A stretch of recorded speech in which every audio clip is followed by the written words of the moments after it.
Hi everyone, it's Emma, otherwise known as Gazette Girly, and either welcome or welcome back to my channel where I mostly talk about zines, which are handmade magazines. However, in today's video, I thought it would be fun to do a bit of like a share on other ways I like to be creative outside of zine making and where I get like inspiration from and what my other creative hobbies are, because I am very much an avid hobby collector. So let's get into it. So one of my favorite creative outlets is junk journaling. I actually started junk journaling around February last year, and I just got really into it, and I was basically junk journaling before I ever made zines, but I definitely feel like the techniques and ability to collage I learned whilst trialing junk journaling for the first time really helped with my zine making practice as well. And it's kind of like they really transfer over nicely to one another. So if you're a zine maker, I'd really recommend taking up junk journaling, and if you do junk journaling,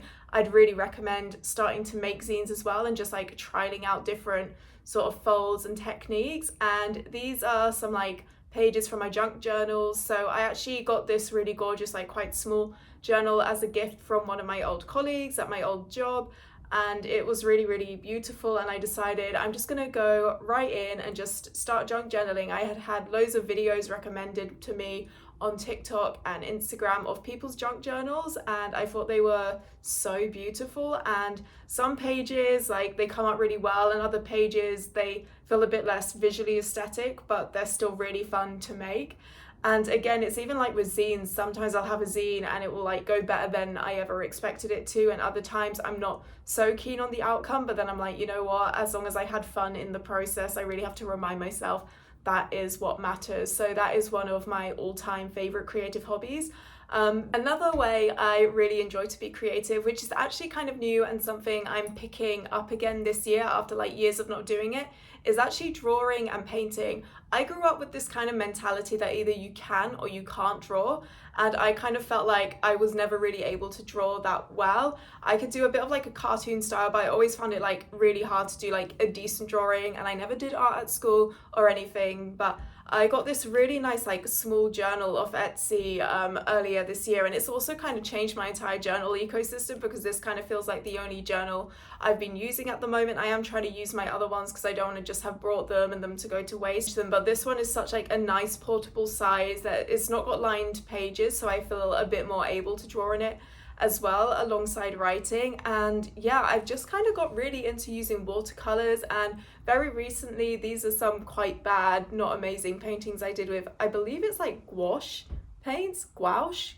I'm probably pronouncing it wrong. They're kind of like, they sit in between watercolors and acrylics, but they're still a water based paint, but they feel like they're a bit more vibrant and have a bit more saturation than your typical watercolors do.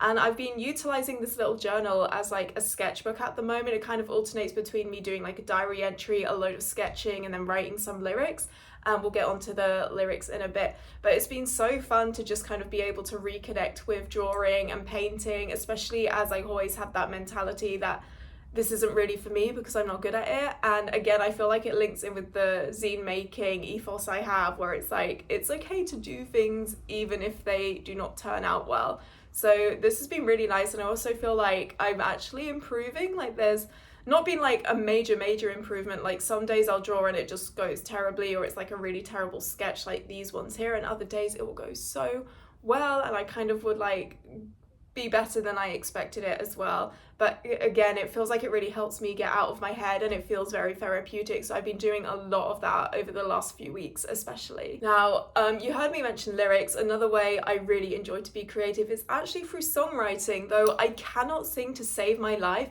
And everyone's like, I'm sure you can sing, like you look like you can sing. I was denied singing lessons at school because my natural tone wasn't good enough. I've been booed at karaoke, and yeah, that kind of sums up my vocal ability. I'm thinking about maybe getting singing lessons though, just to like help with my voice overall in general, and like improve like my vocal cords now they feel like they're healing.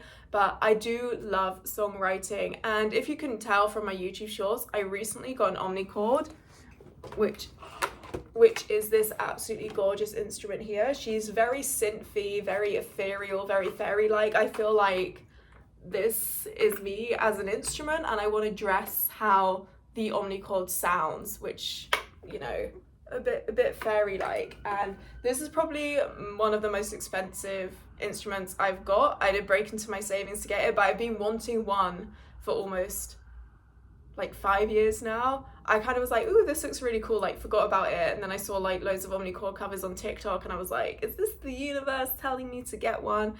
So I did get one because also my mental health's been terrible and I needed a bit of a pick-me-up. And in general, I love like collecting instruments. I have like a very small kalimba, I've got a stylophone, a very small steel tongue drum, and I did actually play guitar very avidly for like 10 years, from like 11 to 18.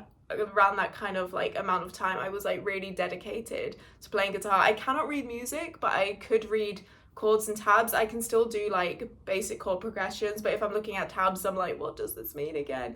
But I still have a guitar on me and I still like to pick it up every now and then, and it's definitely like still in my muscle memory. I just haven't played as frequently.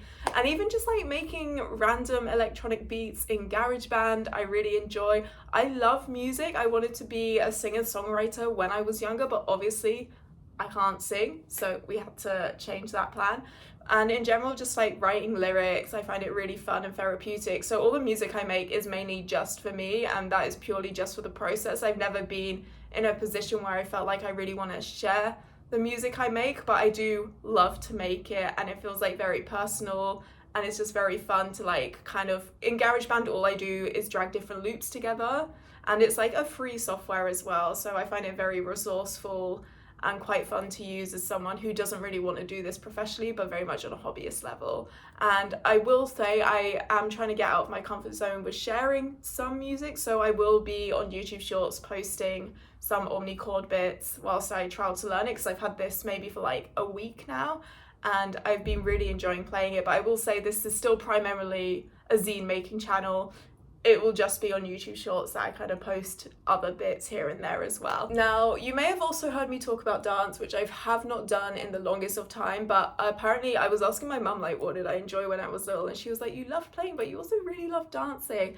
And though I haven't danced in ages, I do, like in a class or like in a sort of choreographed environment, I do love dancing around my room, a bit of freestyling. I really enjoy when I have the energy going out, but for me it's like clubbing or going to a rave, it's more about like the dance floor element rather than like the socializing. I'm also completely sober, I don't do drinks or drugs like at all, and sometimes those environments can be very intense for me, especially as someone who gets a lot of social anxiety. But if like the songs are going off, I can find like I can really enjoy it and just kind of let loose a bit, because I'm like, oh, everyone here is probably a bit drunk, so I can just dance like I'm in the spirit of drunk, you know. And I find like dance is just like a way of telling a narrative, but for your body. I'm not even a good dancer, I will just say. I just have so much passion for it. And the second my body is well enough, I will be going back to dance classes. I really want to try ballet, contemporary, and also like belly dance looks really cool. And I feel like once my core heals, it'll be like a really good way to build up strength as well. And I just find movement can be quite creative, like looking at people who do yoga flows, like they move so effortlessly from like one pose to the other. And I feel like that is actually like a very underrated form of creativity, like how you flow and move within your body. But I do understand that not everyone has access to things like that as well. So yeah, that is the end of the video. This is just kind of like a short and sweet video, and I just thought it'd be fun to share some of my other creative endeavors with you all. And I would love to hear what yours are in the comment as well. And thank you so much for taking the time to watch this.